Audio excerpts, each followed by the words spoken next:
Vous l'avez dit, c'est une perte immense, une perte à la dimension même de l'homme.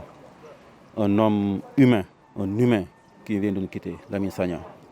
Humain dans le sens profond du terme, un homme jovial, un homme aux relations faciles, agréables. Quand il était dans un groupe, on sentait l'ambiance. Et même quand il s'énervait, après tout de suite, il nous dit « mais grand, c'était comme ça, il fallait que nous lions affaire ». Donc c'était sa façon un peu de mettre l'ambiance. Donc un homme tellement respectueux qu'il est rare de voir en notre sein des gens qui appellent par leur nom. Moi il m'appelait toujours Maï Grand, j'appelais toujours Maï Boy ou bien Imam. Donc c'est comme ça. Il m'appelait Imam alors que je sais pertinemment en matière religieuse, il maîtrise le Coran plus que moi. C'est vous dire combien il était humble. Humble dans la vie, humble dans la pratique également de notre profession, pour laquelle, la profession de journaliste, il a eu à gagner au moins 2 prix au niveau national. Et malgré tout, on ne le sent pas dans son comportement. Ce n'est pas quelqu'un qui mettait en bandoulière sa fierté, mais plutôt l'éthique et la déontologie. Il connaissait le sens profond de son travail. Il connaissait le sens profond de l'être humain. C'est ça également Lamine Sagna. C'est pour cela que nous souffrons aujourd'hui de sa perte. C'est vrai qu'il a traîné la maladie pendant longtemps, mais on ne s'attendait pas à ce qu'il nous quitte de sitôt. Cette maladie ne l'avait jamais fait perdre d'espoir, ne l'avait jamais poussé à s'aliter. Il était toujours parmi nous, il travaillait régulièrement comme si de rien n'était. La dernière fois que je l'ai vu, c'était sur son lit d'hôpital, il y a 3 à 4 jours de cela. Je suis venu le voir, il a levé la tête, il m'a regardé, il m'a dit « Aliou ». Je lui ai dit « Ouais, my boy, ça va, Nabar ». Il a remis la tête, il s'est couché, il m'a tourné le dos.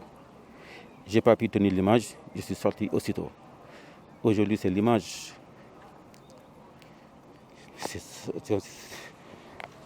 Je dois d'abord vous présenter mes condoléances pour cette triste nouvelle qui s'abat sur notre corporation à Ziguinchor. Après le doyen Jolopi, c'était Papo Mané et aujourd'hui c'est Lamine Sagna. Souhaitais que ça s'arrête là.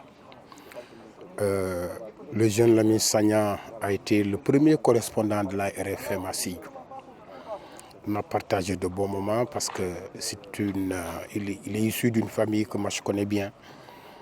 Parce que moi j'ai grandi à Tanaf auprès des siens. Sa maman, ses frères, ses oncles je veux dire. Lamine est un garçon très courtois, rigoureux dans la profession. Il aimait tellement écrire, il aimait tellement parler à la radio. Malheureusement, il a été terrassé par cette maladie qu'il a traînée depuis plus de 10 ans. Mais ça ne l'a jamais empêché de travailler. Lamine était partout dans cette région. Il n'y a pas une contrée que Lamine ne connaît pas, malgré sa maladie. Il était très rigoureux dans le travail et je pense qu'aujourd'hui nous perdons un garçon dans la corporation qui pouvait faire des merveilles.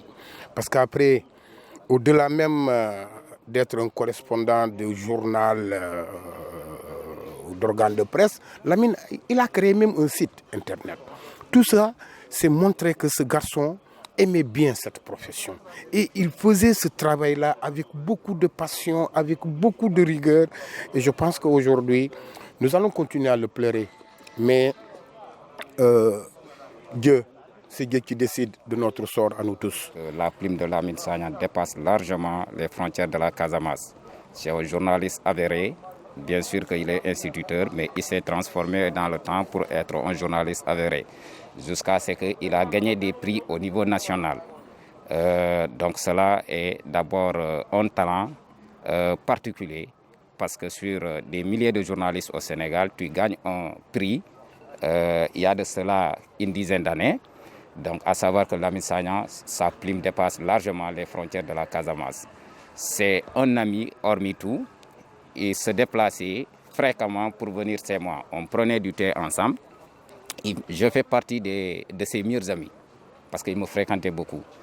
Et ce que je peux témoigner d'abord, c'est un croyant, c'est un musulman digne de foi, et c'est une perte énorme pour moi, c'est une perte énorme pour toute la presse, mais en particulier moi, j'ai dit que j'ai perdu un ami, un compagnon qui m'a toujours fréquenté.